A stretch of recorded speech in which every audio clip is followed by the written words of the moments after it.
David Copperfield by Charles Dickens, Chapter 52, I Assist in an Explosion.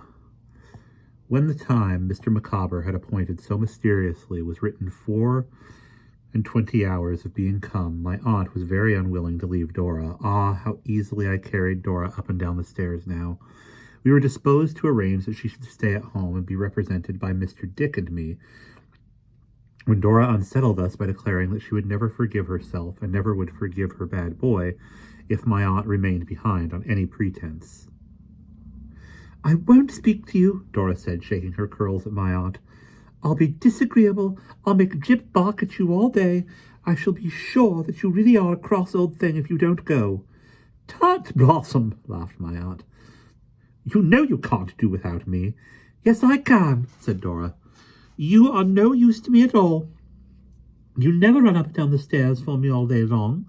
You never sit and tell me stories about Dodie when his shoes were worn out and he was covered with dust. Oh, what a poor little mite of a fellow. You never do anything at all to please me, do you, dear?" Dora made haste to kiss my aunt and say, "Yes, you do, I'm only joking," lest my aunt should think she really meant it.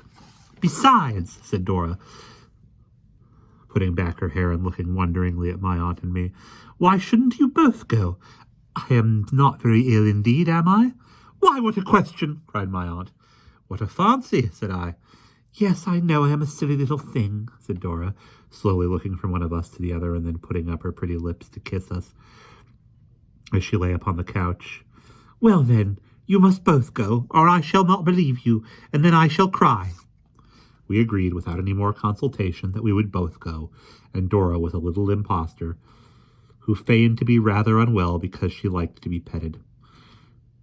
She was greatly pleased and very merry, and we four, that is to say my aunt, Mr. Dick, Traddles, and I, went down to Canterbury by the Dover mail that night. At the hotel where Mr. Micawber had requested us to await him, I found a letter importing that he would appear in the morning punctually at 9:30. At the first chime of the half-hour he appeared. "Gentlemen and madam," said Mr. Micawber, "good morning. My dear sir," to Mr. Dick, who shook hands with him violently, "you are extremely good." "Have you breakfasted?" said Mr. Dick. "Have a chop." "Not for the world, my good sir," cried Mr. Micawber, stopping him on his way to the bell. "Appetite and myself, Mr. Dickson, have long been strangers." Mr. Dickson was so well pleased with his new name and appeared to think it very obliging of Mr. Micawber to confer it upon him that he shook hands with him again and laughed rather childishly. "Dick," said my aunt. "Attention!" Mr. Dick recovered himself with a blush. "Now, sir," said my aunt to Mr. Micawber as she put on her gloves, "we are ready for Mount Vesuvius or anything else, as soon as you please." "Madam," returned Mr. Micawber, "I trust you will shortly witness an eruption. Mr. Traddles, I have your permission, I believe, to mention here that we have been in communication together." "It is undoubtedly the fact, Copperfield," said Traddles, to whom I looked in surprise. "Mr. Micawber has consulted me in reference to what he has in contemplation, and I have advised him to the best of my judgment." "Perhaps under such circumstances, madam and gentlemen," said Mr. Micawber, "you will do me the favor to submit yourselves for the moment to the direction of one who, however unworthy to be regarded in any other light but as a waif and stray upon the shore of human nature, is still your fellow man." "We have perfect confidence in you, Mr. Micawber," said I, "and will do what you please." "Mr. Copperfield," returned Mr. Micawber, "your confidence is not at the existing juncture ill bestowed. I would beg to be allowed a start of 5 minutes by the clock, and then to receive the present company inquiring for Miss Wickfield at the office of Wickfield and Heap, whose stipendary I am." My aunt and I looked at Traddles, who nodded his approval. "I have no more," observed Mr. Micawber, "to say at present," with which, to my infinite surprise, he included us all in a comprehensive bow and disappeared, his manner being extremely distant, and his face extremely pale. Traddles only smiled and shook his head, with his hair standing upright on top of it. When I looked at him for an explanation, So we all went together to the old house without saying one word on the way. We found Mr. Micawber at his desk. The large office ruler was stuck into his waistcoat, and was not so well concealed but that a foot or more of that instrument protruded from his bosom like a new kind of shirt frill. As it appeared to me that I was expected to speak, I said aloud, "How do you do, Mr. Micawber?" "Mr. Copperfield," said Mr. Micawber gravely, "I hope I see you well." "Is Mr. Wickfield at home?" said I. "Mr. Wickfield is unwell in bed, sir, of a rheumatic fever," he returned. "But Miss Wickfield, I have no doubt, will be happy to see old friends. Will you walk in, sir?" He preceded us to the dining room, the first room I had entered in the house, and flinging open the door of Mr. Wickfield's former office, said in a sonorous voice, "Miss Trotwood, Mr. David Copperfield, Mr. Thomas Traddles, and Mr. Dickson." I had not seen Uriah Heep since the time of the blow. Our visit astonished him evidently. He did not gather his eyebrows together, for he had none worth mentioning, but he frowned to that degree that he almost closed his small eyes. Well, the hurried raising of his gristly hand to his chin betrayed some trepidation or surprise. This was only when we were in the act of entering his room. A moment afterward, he was as fawning and as humble as ever. "Well, I am sure," he said, "it is indeed an unexpected pleasure. Mr. Copperfield, I hope I see you well, if I may humbly express self so, friendly toward them as is ever your friends, whether or not." I felt ashamed to let him take my hand, but I did not know yet what else to do. Agnes, now ushered in by Mr. Micawber, was not quite so self-possessed as usual, I thought, and had evidently undergone anxiety and fatigue. But her earnest cordiality and her quaint beauty shone with the gentler luster for it. I saw Uriah watch her while she greeted us, and he reminded me of an ugly and rebellious genie watching a good spirit.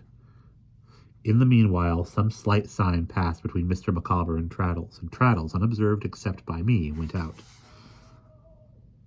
"Don't wait, Micawber," said Uriah. Mr. Micawber, with his hand upon the ruler in his breast, stood erect before the door, most unmistakably contemplating one of his fellow men, and that man his employer. "What are you waiting for?" said Uriah. "Micawber, did you hear me tell you not to wait?" "Yes," replied the immovable Mr. Micawber. "Then why do you wait?" said Uriah. "Because I, in short, choose," replied Mr. Micawber with a burst. Uriah's cheeks lost color, and an unwholesome paleness, still faintly tinged by his pervading red, overspread them. He looked at Mr. Micawber attentively, with his whole face breathing short and quick in every feature. "You are a dispossessed fellow, as all the world knows," he said with an effort at a smile, "and I am afraid you'll oblige me to get rid of you. Go along. I'll talk to you presently." "If there is a scoundrel on this earth," said Mr. Micawber suddenly, breaking out again with the utmost vehemence, "with whom I have already talked too much, that scoundrel's name is Heep." Uriah fell back as if he had been struck or stung, looking slowly round upon us with the darkest and wickedest expression that his face could wear. He said in a low voice, "Oh ho, this is a conspiracy. You have met here by appointment. You are playing booty with my clerk, are you, Copperfield? Now take care. You'll make nothing of this. We understand each other, you and me. There's no love between us. You were always a puppy with a proud stomach from your first coming here, and you envy me my rise, do you? None of your plots against me. I'll counterplot you. Micawber, you be off. I'll talk to you presently." "Mr. Micawber," said I, there is a sudden change in this fellow, in more respects than the extraordinary one of his speaking the truth in one particular, which assures me that he has brought us to bay. Deal with him as he deserves." "You are a precious sort of people, ain't you?" said Uriah in the same low voice, and breaking out into a clammy heat, which he wiped from his forehead with his long lean hand, "to buy over my clerk, who is the very scum of society, as you yourself were, Copperfield. You know it, before anyone had charity on you, to defame me with his lies. Miss Trotwood, you had better stop this, or I'll stop your husband shorter than you will be pleasant. than will be pleasant to you. I won't know your story professionally. Surely for nothing, old lady. Miss Wickfield, if you have any love for your father, you had better not join that gang. I'll ruin him, do you know? I'll ruin him if you do. Now come. I have got some of you under the harrow. Think twice before it goes over you. Think twice.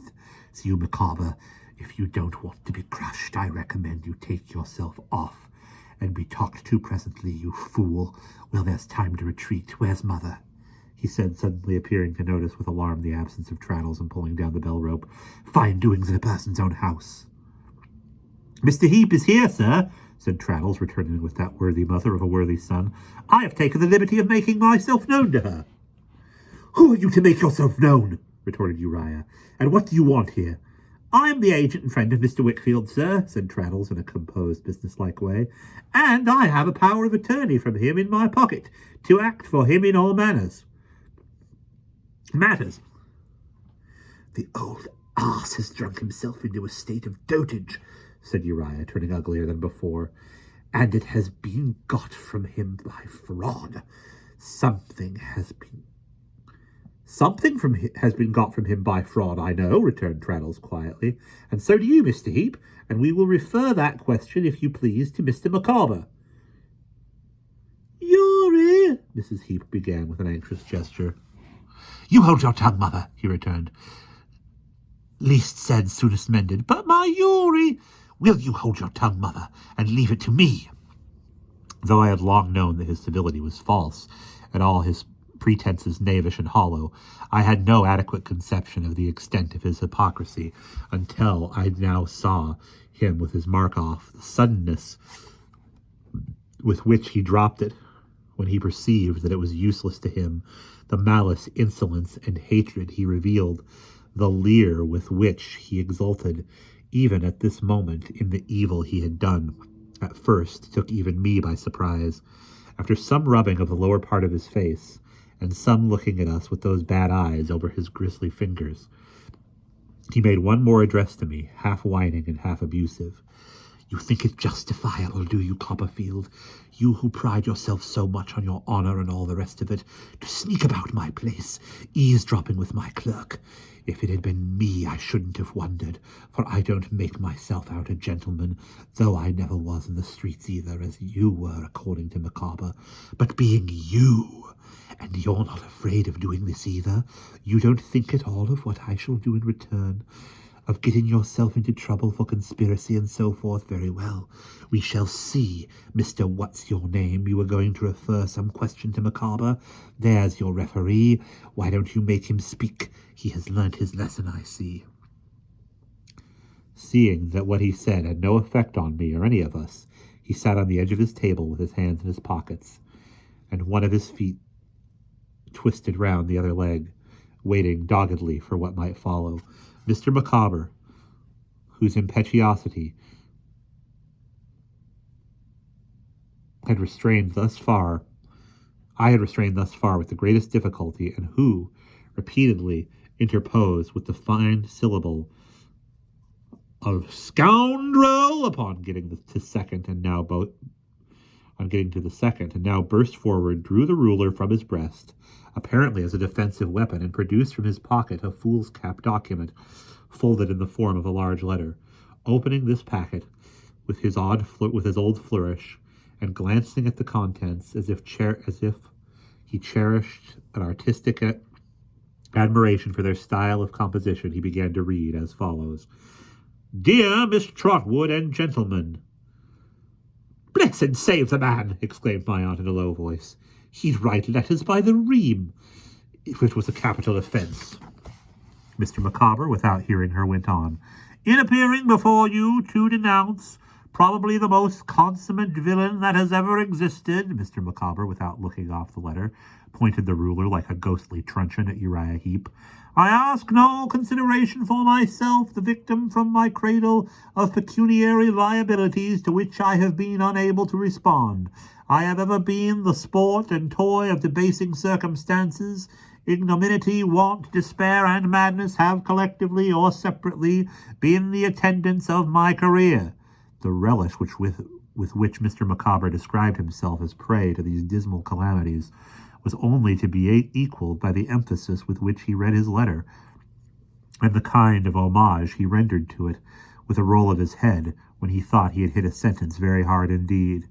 In an accumulation of ignominy, want, despair, and madness, I entered the office, or, as our lively neighbor the Gaul would term it, the bureau of the firm, nominally conducted under the appellation of Wickfield and Heap, but in reality wielded by Heap alone, Heap and only Heap, and in the mainspring of that machine, Heap and only Heap is the forger and the cheat. Uriah, more blue than white at these words, made a dart at the letter, as if to tear it to pieces. Mr. Micawber, with a perfect miracle of dexterity or luck, caught his advancing knuckles with the ruler and disabled his right hand. It dropped at the wrist, as if it were broken. The blow sounded as if it had fallen on wood. "The devil take you," said Uriah, writhing in a new way with pain. "I'll be even with you. Approach me again, you heap of infamy," gasped Mr. Micawber, and if your head is human, I'll break it. Come on, come on." I think I never saw anything more ridiculous. I was sensible of it, even at the time. Mr. Micawber making broadsword guards with the ruler and crying, "Come on," while Traddles and I pushed him back into a corner from which, as often as we got him into it, he persisted in emerging again. His enemy, muttering to himself, after wringing his wounded hand for some time, slowly drew off his neckerchief and bound it up, then held it in his other hand and sat upon his table with his sullen face looking down. Mr. Micawber, when he was sufficiently cool, proceeded with his letter. "The stipendary emoluments in consideration of which I have entered into the service of Heap," always pausing before that word and ushering it with an astonishing vigor, "were not defined beyond the pittance of 22 shillings and 6 per week. Need I say that it soon became necessary to me to solicit from Heap pecuniary advances toward the support of Mrs. Micawber and our blighted but rising family? Need I say that this necessity had been foreseen by Heap, and that I thus became enmeshed in the web he had spun for my reception?" Mr. Micawber's enjoyment of his epistolary powers in describing this unfortunate state of things really seemed to outweigh any pain or anxiety that the reality could have caused him. He read on. "Then it was that Heap began to favor me with just so much of his confidence as was necessary as to discharge his infernal business. I found that my services were constantly called into requisition for the falsification of business and the mystification of an individual whom I will designate as Mr. W. That Mr. W. was imposed upon, kept in ignorance, and deluded in every possible way. My charges against Heap," he read on, glancing at him and drawing the ruler into a convenient position under his left arm in case of need, "are as follows." We all held our breath. I am sure Uriah held his. "First," said Mr. Micawber, "when Mr. W.'s facilities and memory for business became, through causes into which it is not necessary or expedient for me to enter, weakened and confused, Heap designately perplexed and complicated the whole of the official transactions. He obtained Mr. W.'s signature under such circumstances to documents of importance, and representing them to be other documents of no importance. He induced Mr. W. to empower him to draw out this one particular sum of trust money amounting to 12, 6, 14, 2, and 9, and employed it to meet pretended business charges and deficiencies which were either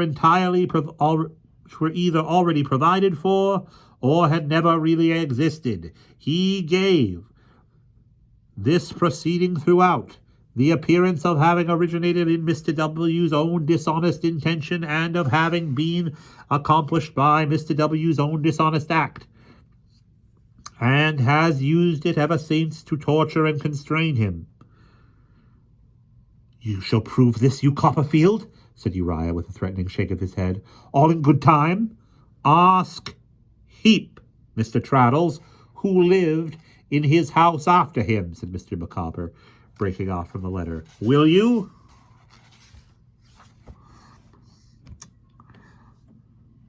The fool himself, and lives there now, said Uriah disdainfully. Ask Heap if he ever kept a pocketbook in that house, said Mr. Micawber. Will you? I saw Uriah's lank hand stop involuntarily in the scraping of his chin. Or ask him, said Mr. Micawber, if he ever burnt one there.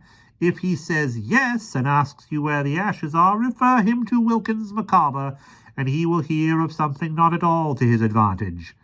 The triumphant flourish with which Micawber delivered himself of these words had a powerful effect in alarming the mother, who cried out in much agitation, Uri, be humble and make terms, my dear.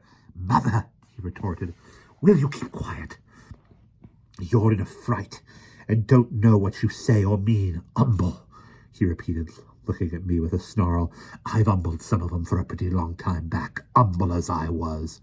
Mr. Micawber, genteelly adjusting his chin in his cravat, presently proceeded with his composition. Second, Heap has, on several occasions, to the best of my knowledge, information, and belief, systemically forged to various entries, books, and documents the signature of Mr. W., and has distinctly done so in one instance capable of proof by me, to wit, in manner following, that is to say. Mr. Micawber had a relish in this formal piling up of words, which, however ludicrously displayed in his case, was, I must say, not at all peculiar to him. We talk about the tyranny of words, but we like to tyrannize over them too. We are fond of having a large, superfluous establishment of words to wait upon us on great occasions. We think it looks important and sounds well. Mr. Micawber read on, almost smacking his lips. To wit, in manner following, that is to say, Heap deemed it expedient to have a bond ready by him. As for Mr. W., for the before-mentioned sum of 12, 6, 14, 2, and 9, with interest stated therein, to have been advanced by Heap to Mr. W., to save Mr. W. from dishonor, though really the sum was never advanced by him and has long been replaced. The signatures to this instrument, purporting to be executed by Mr. W. and attested by Wilkins Micawber, are forgeries by Heap. I have in my possession, in his hand and pocketbook, several similar imitations of Mr. W.'s signature here and there, defaced by fire, but legible to anyone. I never attested any such document, and I have the document itself in my possession. Uriah Heap, with a start, took out of his pocket a bunch of keys and opened a certain drawer. Then, suddenly bethought himself of what he was about, and turned again toward us without looking at it. And I have the document, Mr. Micawber read again, looking about as if it were the text of a sermon. In my possession, that is to say, I had early this morning, when this was written, but have since relinquished it to Mr. Traddles. Is it quite true? Asserted Traddles. Uri, cried the mother. Be humble and make terms. I know my son will be humble, gentlemen, if you give him time to think. Mr. Copperfield, I am sure you know he was always very humble, sir. It was singular to see how the mother still held to the old trick when the son had abandoned it as useless. Mother, he said with an impatient bite at the handkerchief in which his hand was wrapped, you had better take and fire a loaded gun at me. But I love you, Uri, cried Mrs. Heap, and I have no doubt she did, or that he loved her, however strange it may appear, though to be sure they were a congenial couple. But I can't bear to hear you provoking the gentleman and endangering of yourself more. I told the gentleman at first, when he told me upstairs it was come to light, that I would answer for your being humble and making amends. Oh, I see how humble I am, gentlemen, and don't mind him. Why, there's Copperfield, mother, he angrily retorted, pointing his lean finger at me, against whom all his animosity was levelled, as the prime mover of the discovery, and I did not undeceive him. There's Copperfield, who would have given you £100 to say less than you've blurted out. I can't help it, Uri, cried his mother. I can't see you running into danger through carrying your head so high. Better be humble, as you always was. He remained for a little, biting the handkerchief, and then said to me with a scowl, What more have you got to bring forward, if anything? Go on with it. What do you look at me for? Mr. Micawber promptly resumed his letter, glad to revert to a performance with which he was so highly satisfied. Third and last, I am now in a condition to show by heaps false books and heaps real memoranda, beginning with that particularly destroyed pocketbook, that Mr. W. has been 4 years deluded and plundered in every conceivable manner to the pecuniary aggrandizement of avaricious, false, and grasping heap. That his last act, completed but a few months since, was to induce Mr. W. to execute a relinquishment of his share in the partnership and even a bill of sale on the very furniture of his house, in consideration of a certain annuity to be well and truly paid by heap on the 4 common quarter days in each and every year. That these measures, beginning with the alarming and falsified accounts of the estate which Mr. W. is the receiver, going on with pretended borrowings of money at enormous interest, really coming from heap, and by heap fraudulently obtained and withheld from Mr. W. himself, gradually thickened until the unhappy Mr. W. would see no world beyond, bankrupt, as he believed, alive in circumstances, in all other hope, and in honor, his sole reliance upon the monster in the garb of man. Mr. Micawber made a good deal of this as a new turn of expression, who, by making himself necessary to him, has achieved his destruction. All this I undertake to show, probably much more.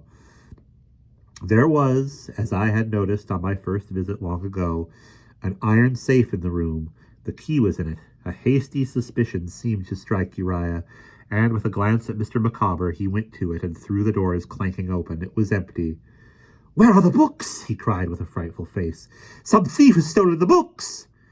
Mr. Micawber tapped himself with the ruler. "I did, when I got the key from you as usual, but a little earlier, and opened it this morning." "Don't be uneasy," said Traddles. "They have come into my possession. I will take care of them under the authority I mentioned."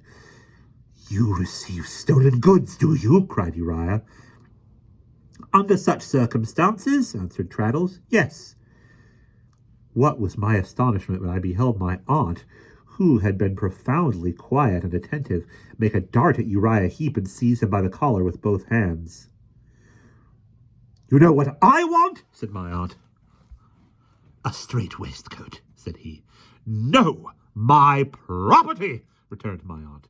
"Agnes, my dear, as long as I believed it to have been really made away with by your father, I wouldn't, and, my dear, I didn't even, to Trot, as he knows, breathe a syllable of its having been placed here for investment. But now I know this fellow's answerable for it, and I'll have it. Trot, come and take it away from him."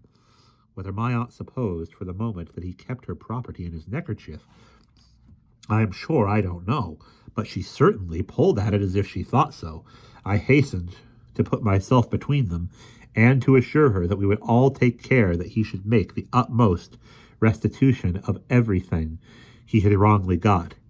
This, and a few moments' reflection, pacified her, but she was not at all disconcerted by what she had done, though I cannot say as much for her bonnet, and resumed her seat composedly. During the last few minutes, Mrs. Heep had been clamoring to her son to be humble, and had been going down on her knees to all of us in succession and making the wildest promises. Her son sat down in his chair, and standing sulkily by her, holding her arm with his hand, but not rudely, said to me with a ferocious look, "What do you want done?" "I will tell you what must be done," said Traddles. "Has Copperfield no tongue?" muttered Uriah. "I would do a good deal for you if you could tell me without lying that somebody had cut it out." "My Uriah means to be humble," cried his mother. "Don't mind what he says, good gentleman." "What must be done," said Traddles, "is this. First, the deed of relinquishment that we have heard of must be given over to me. Now, here." "Suppose I haven't got it," he interrupted. "But you have," said Traddles. "Therefore, you know, we won't suppose so." And I cannot help avowing that this was the first occasion on which I really did justice to the clear head and the plain, patient, practical good sense of my old schoolfellow. "Then," said Traddles, "you must prepare and make restoration to the last farthing. All the partnership books and papers must remain in our possession, all your books and papers, all money accounts and securities of both kinds, in short, everything here." "Must it? I don't know that," said Uriah. "I must have time to think about that." "Certainly," replied Traddles. "But in the meanwhile, and until everything is done to our satisfaction, we shall maintain possession of these things, and beg you, in short, compel you to keep your own room and hold no communication with anyone." "I won't do it," said Uriah with an oath.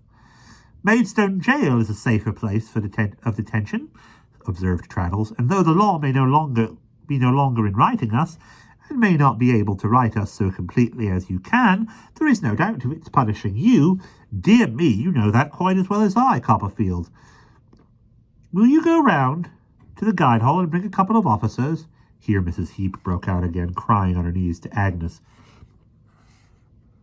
to interfere on their behalf, exclaiming that he was very humble, and it was all true, and if he didn't do what we wanted, she would, and much more to the same purpose, being half frantic with fears for her darling, to inquire what he might have done if he had had any boldness, would be like inquiring what a mongrel cur might do if it had the spirit of a tiger. He was a coward from head to foot, and showed his dastardly nature through his sullenness and mortification as much as at any time of his mean life. "Stop!" he growled at me, and wiped his hot face with his hand. "Mother, hold your nose. Well, let him have that deed. Go and fetch it." "Do you help her, Mr. Dick?" said Traddles, "if you please." Proud of his commission and understanding it, Mr. Dick accompanied her as a shepherd's dog might accompany a sheep. But Mrs. Heep gave him little trouble, for she not only returned with the deed, but with the box in which it was, where we found a banker's book and some other papers that were afterwards serviceable. "Good," said Traddles when this was brought. "Now, Mr. Heep, you can retire to think." It was necessary for Agnes to return to her father, and for someone else to hold Uriah in safe keeping, so Traddles remained, for the latter purpose, to be presently relieved by Mr. Dick, and Mr. Dick, my aunt, and I went home with Mr. Micawber. His house was not far off, and as the street door opened into the sitting-room, and he bolted in with a precipitation quite his own, we found ourselves at once in the bosom of his family. Mr. Micawber, exclaiming, "Emma, my life!" rushed into Mrs. Micawber's arms. Mrs. Micawber shrieked and folded Mr. Micawber in her embrace. "Emma," said Mr. Micawber, the cloud is passed away from my mind.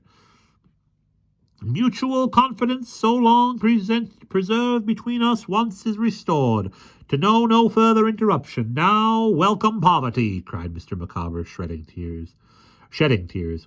"Welcome misery, welcome houselessness, welcome hunger, rags, tempest, and beggary. Mutual confidence will sustain us to the end." My aunt mused a little while, and then said, "Mr. Micawber, I wonder you have never turned your thoughts to emigration." "Madam," returned Mr. Micawber, "it was the dream of my youth, and the fallacious aspiration of my riper years." I am thoroughly persuaded, by the by, that he never thought of it in his life.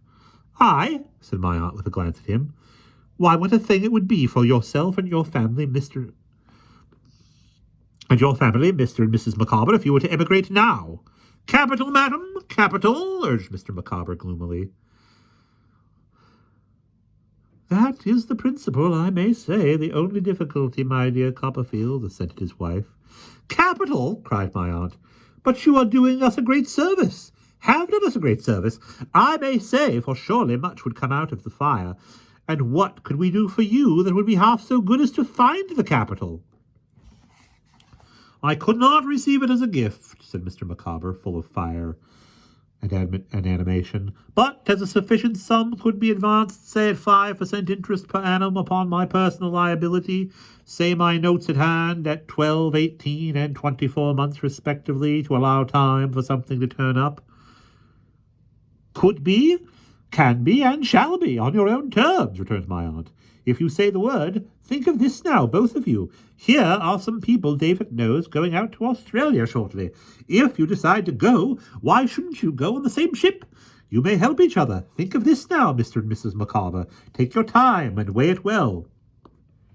There is but one question, my dear ma'am, I wish to ask, said Mr. Micawber. The climate, I believe, is healthy? Finest in the world, said my aunt.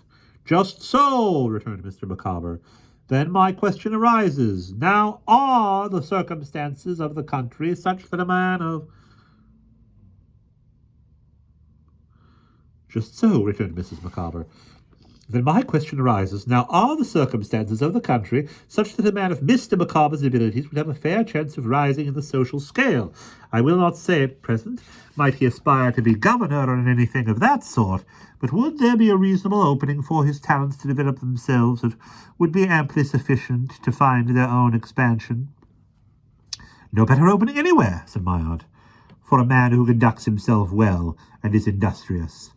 For a man who conducts himself well, repeated Mrs. Micawber, with her clearest business manner, and is industrious. Precisely. It is evident to me that Australia is the legitimate sphere of action for Mr. Micawber.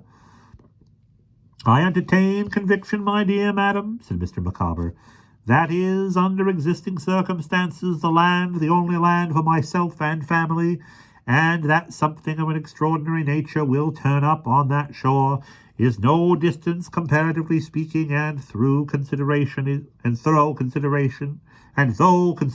is due to the kindness of your proposal, I assure you that it is a mere matter of form. Shall I ever forget how in a moment he was the most sanguine of men, looking on to the fortune, and how Mrs. Micawber presently discoursed about the habits of the kangaroo? Shall I ever recall the streets of Canterbury on a market day without recalling him, as he walked back with us, expressing in the handy roving manner he assumed the unsettled habit of a temporary sojourner of the land, and looking at the bullocks as they came by with an eye of an Australian farmer? And that is the end of chapter 52.